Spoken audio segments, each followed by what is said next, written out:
Hey everyone, how's it going? We're all about that hybrid work life, right? That perfect blend of office buzz and, wearing sweatpants to a meeting, but then Sunday night rolls around and that feeling starts to creep in. You know the one, right? The dread. I have to switch back and forth between work and home all week feeling. Well, guess what? You're not alone. And you're not bad at this whole work-life balance thing. It's the system, not you. So today we're going to hack that system. And no, it's not just about managing your time better. We're going deeper than that, my friend. Let's do this. Okay, picture this. It's Friday afternoon. You're relaxed, you're caught up, and you're actually excited for the weekend. No burnout in sight. The week has been productive, and now it's time to unwind. Now rewind that feeling back to Monday morning. Imagine starting your week with that same sense of calm and readiness. That's what we're building here. A productivity shield against burnout. A system that keeps you energized and focused throughout the week. See, the secret isn't balancing your work and life. It's layering them strategically, integrating them in a way that feels seamless and natural. By Friday, you'll use your environments like a pro.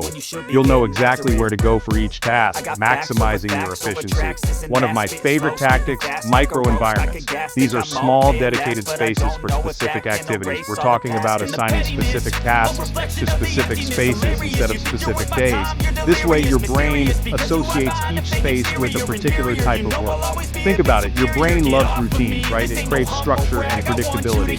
So we're going to give it what it wants, but with a twist. A dynamic routine that keeps things fresh and engaging. Let's say you have a super creative task, like brainstorming ideas for a big project.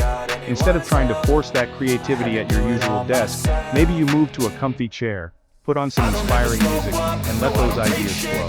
Create an environment that stimulates your creativity.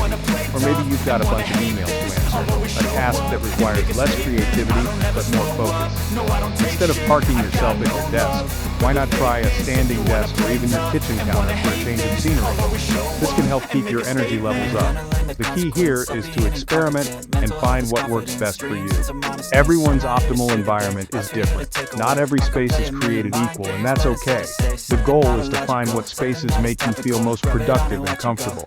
Maybe you thrive in a quiet corner of your local coffee shop or need the energy of a co-working space.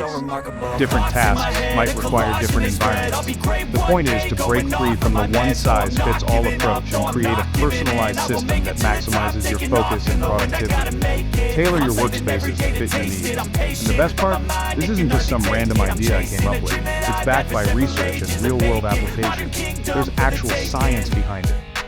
Studies have shown that changing your physical environment can significantly impact your productivity. Studies show that changing your physical environment can help to boost creativity, focus, and even your mood. It's a simple yet powerful tool. So, are you ready to ditch the burnout and build your own productivity shield? Let's do this. Together we can transform the way you work and live. We all know the feeling, right? You start the week excited about the freedom and flexibility of hybrid work. You can work from anywhere. The world is your office. You can set your own hours. No more rigid 9 to 5, it's going to be amazing. You feel like you've cracked the code to work-life balance. But then, Monday rolls around. You're stuck in back-to-back meetings in a noisy office, trying to answer emails on your phone while walking to the coffee machine. Multitasking becomes your new normal, and by the time you get home, you're completely drained. Your energy is zapped. You try to focus on work from home the next day, but then you find yourself getting distracted by every little thing. It's like your home is conspiring against you. The laundry, the dishes, that Netflix show you've been meaning to watch, it's a constant battle. Your to-do list never ends, and then comes the guilt. You feel guilty for not being productive enough at the office, and you feel guilty for not being present enough at home. It's a vicious cycle. So what's the deal? Why can't we get it right? Why is it so hard to find that sweet spot between office life and home life? Well, a lot of it comes down to our brains. You see, our brains are wired to associate certain environments with certain activities. So, When we're constantly switching back and forth between work mode and home mode, it can throw our brains for a loop. It's like trying to shift gears without a clutch. Think about it. When you're at the office, your brain is primed for work. You're surrounded by colleagues, you're in work mode, and you're probably hopped up on caffeine. The environment fuels your productivity, but when you're at home, your brain wants to relax. You're surrounded by comfort, you're in home mode, and you're probably ready to put on some comfy pants. The lines between work and relaxation blur. So what happens when we try to force our brains to switch back and forth between these two modes multiple times a day? We get tired, we get stressed, our mental bandwidth gets stretched thin, we get burned out. The constant switching takes a toll. But don't worry, there's hope. By understanding how our brains work, we can start to hack the system and create a hybrid work schedule that actually works for us, not against us. It's all about finding the right balance and making it sustainable. Alright, let's ditch the old work-life balance playbook. It's time to embrace a new approach. It's time for something new, something bolder, something, well, a little unusual. We're stepping into uncharted territory here. We're talking about work mode zoning. This isn't just about organizing your desk, it's about creating distinct mental zones. Remember how I said your brain loves context? Well, let's dive deeper into that. Well, let's give it some. By setting up different zones, we can help our brain switch gears more effectively. We're going to trick your brain into thinking you're in a completely different environment, even if you're just moving from your kitchen table to your desk. Sound crazy? Maybe. But it's all about creating that mental shift. Effective? Absolutely. This small change can have a big impact on your productivity. Here's the thing. Traditional productivity advice tells you to block your calendar, set boundaries, and stick to a rigid schedule. And while those things are definitely important, they're not enough on their own. And while those things are definitely important, they're not enough. We need to go beyond the basics. We need to go deeper. We need to understand the nuances of our environment. We need to hijack our environment's productivity signature. This means tailoring our space to boost our focus. What does that even mean? It means being mindful of every detail. Well, it means paying attention to the small details that signal to your brain whether it's time to work or time to relax. These cues can make all the difference. For example, remember those comfy pants I mentioned earlier? They might be too comfortable for work mode. Yeah, those might need to go during work hours.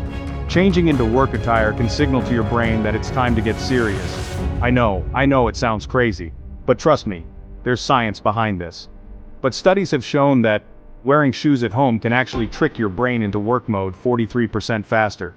It's all about creating that slight discomfort. Something about that slight discomfort of wearing shoes tells your brain it's time to get down to business. It's a subtle but powerful cue, and it's not just about clothes. Think about the lighting, the sounds, and even the smells of your workspace. The smells of your workspace. Can you create an environment that stimulates your senses in the right way?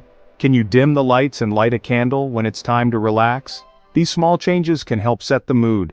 Can you put on some focus music when it's time to work?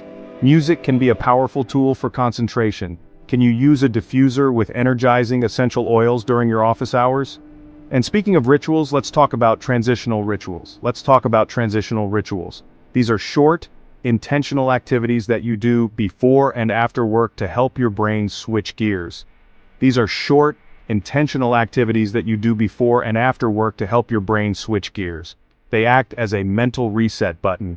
Think of it like a mental commute.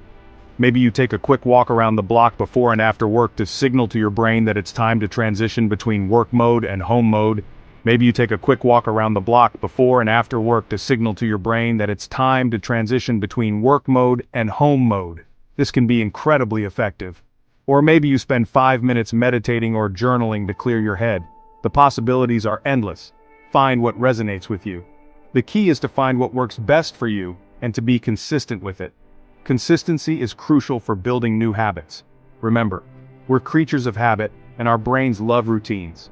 The more we stick to them, the more effective they become. And our brains love routines. So, the more consistent we are with our work mode zoning, the easier it will be for our brains to switch gears and avoid burnout. This is the key to sustainable productivity. The easier it will be for our brains to switch gears and avoid burnout. By mastering these techniques, we can achieve a healthier, more productive work-life balance. So there you have it. Remember that productivity shield we talked about? This is how you build it. No need for perfection, just a little bit of science and a willingness to try something new. Next time you're facing that Sunday night dread, remember these tactics. Layer your environments, hijack your rituals, and pulse your schedule. Your boss will never know you've become the ultimate burnout-proofing machine. Want more unusual tactics and strategies? Of course you do. Down below, you'll find a link to my free hybrid work zoning toolkit. It's packed with even more tips and tricks to help you conquer hybrid work and reclaim your time and energy. And hey, while you're at it, share your #HybridShieldWins with me. I can't wait to see how you're using these tactics to create a hybrid work life that you love. Until next time, stay productive, my friends.